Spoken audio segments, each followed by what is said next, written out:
Hey, can I put my membership on hold? With the kids being done school for the summer, now my schedule changes and I can't make it to any of the group class times anymore. I'm Chris Cooper. This is Run a Profitable Gym, and the summer slump is coming.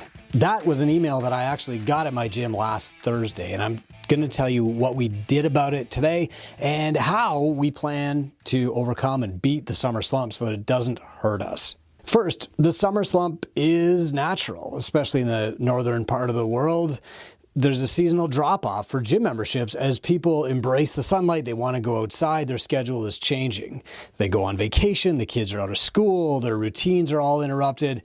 The problem is that your gym still has to go on. And more than that, these clients will go backward for 3 or 4 months if they just step away from their fitness. The mistake that most gym owners make is to just brace for impact instead of planning for opportunity. And so today, I'm going to give you tactical ways to keep your revenue steady or even grow it and keep your clients engaged through the summer. I'm going to share my own experience with some summer slowdowns from Catalyst and from the 1,000 other gyms that we currently work with in the two-brain model. And I'm going to tell you why this matters. The problem is that retention is the big issue here. And if people drop off, it's hard to get them to restart. So this is more than just revenue. It's more than just number of people in classes. It's more than just needing more lead gen. It's keeping people engaged long enough to maintain their habits, to get them good results, and maintain your revenue so that when the fall comes and there's another surge of clients, you're already going into it strong. Before we start, I want you to think about how you present your class times and your schedule. Your clients' needs change over the course of the year. So do yours, so do your coaches. And so you should be releasing your gym's schedule on a quarterly basis anyway. What that means is that going forward, starting from now, you should be announcing your schedule once every 3 months. So for example, you would say, here's our summer 2025 schedule at Catalyst. Get your clients used to seeing slight variations in the schedule. Position it as, we want to accommodate your changing needs over the wintertime. You know, maybe you start half an hour later in the wintertime if you're up north like I am, because people just can't get out of bed quite as early, or their car might not start. Maybe you start a little bit later in the summertime, or you have fewer classes in the summer, or you do more on the weekends or less on the weekends. For me, for example, we do fewer classes on the weekends in the summertime because everybody where I live goes to their cottage or goes to camp in the summertime. And that means there's nobody in the city on the weekends. And so we do more classes in the week. They start a little bit earlier, and we do less on the weekends. And this is all fine. And you avoid this stress of like, oh, I got to take away this class time, or I got to change this class, because you get people used to it in advance. And so later down the track, if you have a class time that's really serving only 1 or 2 people, it's pretty easy to remove that from the schedule if your schedule changes every quarter and your clients are used to that. So this is the best opportunity to start that practice. Now, if it's too late and we want to beat the summer slump, let's get through the tips on how to do that right now. The first trick is to get people ready for the fall. And so you're selling engagement. So what you want to do here is plan a September event, like an in-house competition. This should happen the weekend after Labor Day, and start selling registrations today. It works because you create a reason for clients to stay active and train hard through the summer. So for example, you would say, sign up now, you're going to train hard through the summer and compete in September. A couple of tips that I've learned over the last decade of doing this that really help. Number one, make it a partners or a team competition so that people don't want to let down the others on their team. And number two, charge enough that they can't just slough off. You know, if you charge $20 to register for this competition, they're going to be like, man, it's $20. If you charge $100, that creates a little bit more incentive for them to train. So charge $100, make it worth $100, go off site, rent a facility, get them nice t-shirts, charge $200 or even $300, and you'll get people to train hard all summer for that event.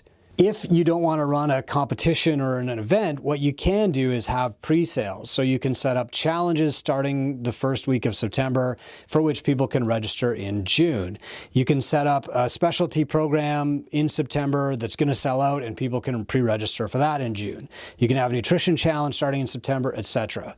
But the question you want to ask yourself right now is, what's the one thing that you could put on the calendar for September that would get your clients excited today, excited enough to either pre-register for it or to train all summer to be ready for it?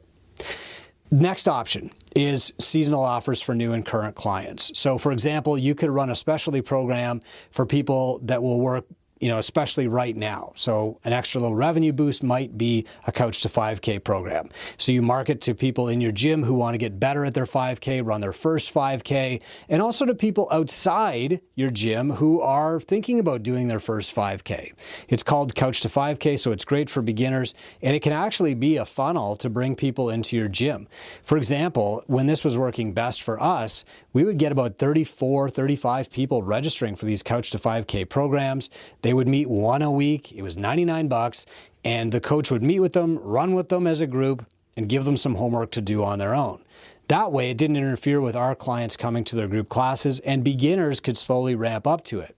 To really promote it, what we would do is we would partner with some of the local 5Ks and say, hey, we can get more people to register for your race if you promote our Couch to 5K program, and then they'll show up and they're ready and they're enthusiastic, etc. And we had a great partnership with this for a decade. What this also means is that at the end of the Couch to 5K, you've got a bunch of people who are new to fitness, they're excited for the next step, and you can talk to them about your on-ramp program.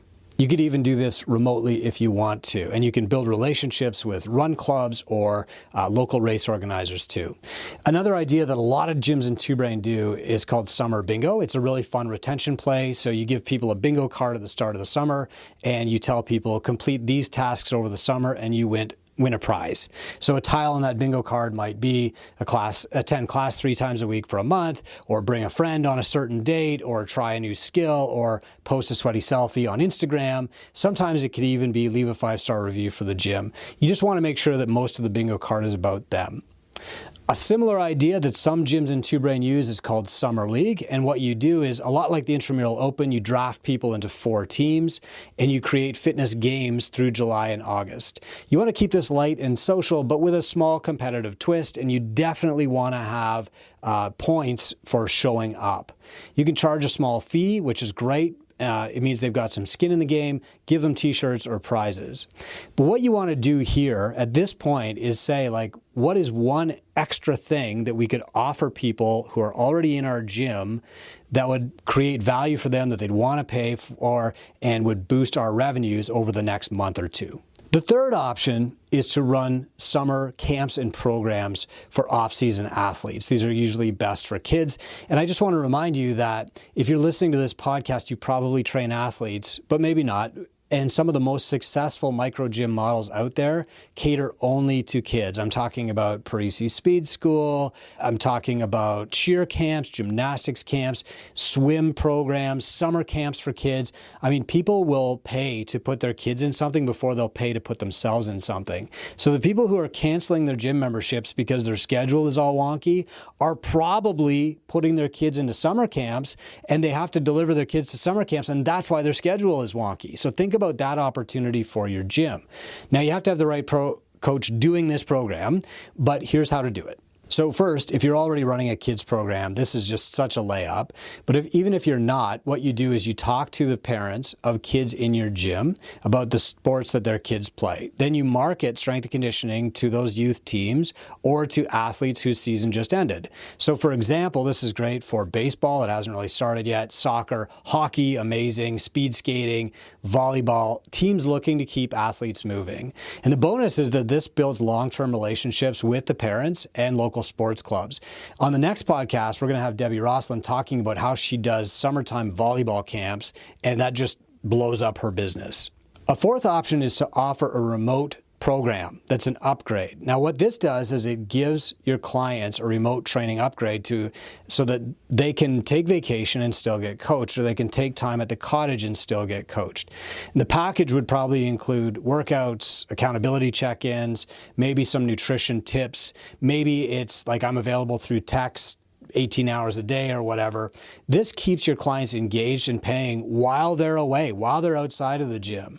I'll be honest with you. I think, like, in the summertime, especially where I live, it's so fleeting that people should be getting outside of the gym more. That doesn't mean they should be coached less. So if they're going to be on their bike, if they're going to be jogging, if they're going to be swimming at camp, if they're going to be, playing pickleball or whatever, they should still be coached, but their program should shift to coaching them to do well at those sports. They should be in the gym less, but coach the same amount. And if you get ahead of this by creating this package right now and offering it to people who you think might fall off, you'll probably retain a lot of them. So earlier I shared an email that I got from a client last Thursday at my gym. And the response of the manager, of course, was like, okay, let's put them on, let's cancel them because we don't do holds. And instead I said, no, we have to go up market with these people. What they're asking for is not, I want to lose my fitness, cancel my membership. What they're asking for is more flexibility. More flexibility is available in one-on-one training than in our group program. Our group program is lower tier because it works for everybody and it's scheduled and you have to make decisions about your timing. But one-on-one works for other people because the timing is flexible and the accountability is liquid, like it's plastic. I can keep up to you whenever I want to. I can change what I'm doing. And if your gym is running a prescriptive model, this is a very easy change to make. Hey, it's May. Let's bring everybody in for a goal review one at a time, especially the group training clients.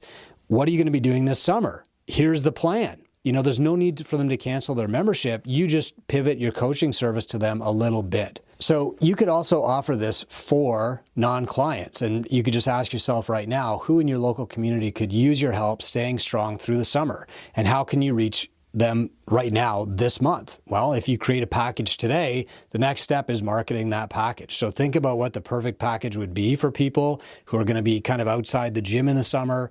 Do you want to take them through your on-ramp? Now's the time. Okay. The next option is to give people a summer prescription. So don't just hope that they stay engaged. Don't wait for them to say, I want to cancel, and then present them with an alternative. Give them a plan. So ask them in a goal review, are you going to be staying home? Well, then let's focus on attendance at the gym and a progress plan and maintaining your habits. If they're going away, shift to a remote option or a vacation workout plan. Use your goal reviews heavy right now to keep them focused. Frame this as helping them stay consistent, not trying to sell them more stuff. The key here is that you have to ask yourself, are you asking your clients what their plans are this summer, or are you just waiting for them to see who disappears and crossing your fingers and covering your head and cowering, right? The next option is to create a vacation plan for people who are actually traveling. So for me, a vacation plan usually means they're staying local, but they're going away from the city, they're going away from the gym. If your clients are actually traveling, going on vacation, you can have a different plan. So here's what the different plan is. First, you ask them where they're going. I'm going to Greece. I'm going to Australia. I've never been there before. That's fantastic. I think it's really important for you to keep up your fitness while you're there. Do you agree? Great. Here are some options for you. Number one, I can give you bodyweight workouts so that you're doing stretches while you're in the airport. You're not doing, wind sprints while you're in the airport. You're doing some stretches. When you get there, you're going to need to do a short bodyweight workout in the hotel so that you're not, losing your whole first day to jet lag. Then I'm going to give you like a good eating plan that will help you. I'm going to give you some workouts that will maintain your level of fitness. You can do them early before the family gets up and it won't disrupt your plans. On the way home, I'm going to give you some stretches to do in the airport again. I'm going to give you a bodyweight workout to do the morning you arrive home, and then we're going to get you back into the gym from there. How does that sound? Great. An add-on to this option could be that, hey, I want you to look at the location where you're going to be. So you're going to Canada this summer? Wonderful. What's the name of the city? Peterborough, Ontario. Great. Let me find a gym in Peterborough, Ontario. Okay, CrossFit Peterborough. And let me contact the owner of that gym. Tell them you're going to be coming. Do you think that you can come twice or 3 times? Okay, I will pay for it because they're paying you a membership. You can pay that other gym's drop-in fees or whatever, but I want you to be there. Can you commit to doing that? Okay. And if they're like, well, I might commit to doing it once or twice, then great. You contact the owner of that gym. I've got a client coming into town. Can you accommodate them? I will cover the drop-in fee. They can do your program. They can do my program, whatever. You can work that out. We do this quite often with semi-private clients. They're coming north for the summertime. They train with us. The gym follows their program. program. We do this in the wintertime for clients who are going to Florida. Sweat Factory CrossFit is a great example. If somebody's taking a cruise, they're probably embarking close to Sweat Factory CrossFit, and so our clients go there and we just pay them a membership. You don't have to have a formal agreement with these gyms. You just have to be a caring coach and call ahead and say, can this person drop in and can I pay their drop-in fee? Okay? Look, the summer slump is coming, but it's optional if you plan for it. You can't avoid the summer, but you can't avoid the revenue slump. I can remember on my worst period of gym ownership, this would have been August 2008, I was right at the end of the summer slump, which means I had had a membership slowdown for the 2 months before that. I had no money left in the bank. I had a tax payment for my property coming up like in September. I had to pay the rent. I hadn't paid myself in 2 weeks. This was like my lowest point. And I said, no matter what happens, I am not going through August like this again. And right there, in August 2008, I wrote the plan for the next summer because I was desperate, I was starving, I was hungry, and frankly, I just couldn't go through that again. I was at my lowest point. And so the next summer, we already had a plan. We knew that we were going to be offering kids camps, etc. Now, if you're working with Two Brain, you've already got a plan for the summer. And so the stuff that I'm telling you might be a different idea than what you're currently doing, but you're probably not freaking out because you've already got a plan to get through the summer slump. If you're not working with a Two Brain mentor, look, it's pretty close to being too late. You need to take action on this stuff right now. You also need to have a plan. Like, you can't be going through these roller coasters up and down every summer and expect to stay in business too long. You'll just burn out. You deserve to be financially stable and secure, okay? So to sum up, the first thing that you want to do is start announcing your calendar in quarters. Even if it never really changes, it gets people used to that cadence of the calendar might change. Second, you want to offer seasonal programs like a Couch to 5K or a summer league. Third, you can engage off-season athletes, especially kids who want to come in and train and get better for their sport. Fourth, there are some retention tools that you can use like summer bingo and prescriptions for summertime travel.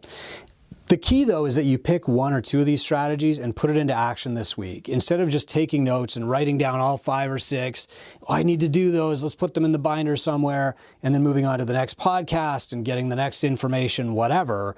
Pick one or two of the things that I've just said and act on it right now. Block yourself off another 30 minutes and you can get any one of these done. Look, what I'd invite you to do, if you have questions, is just go to gymownersunited.com. Ask your questions there. We've got free resources all the time, like how to start a kid's summer program. You can just search the group for those resources and you can have this stuff all ready by tomorrow. You don't have to lose sleep for another night. You don't have to be living in this constant state of panic all the time. You can fix your business, you can plan in advance, and you can avoid the summer slump. I'm Chris Cooper. This is Run a Profitable Gym, and I hope you are.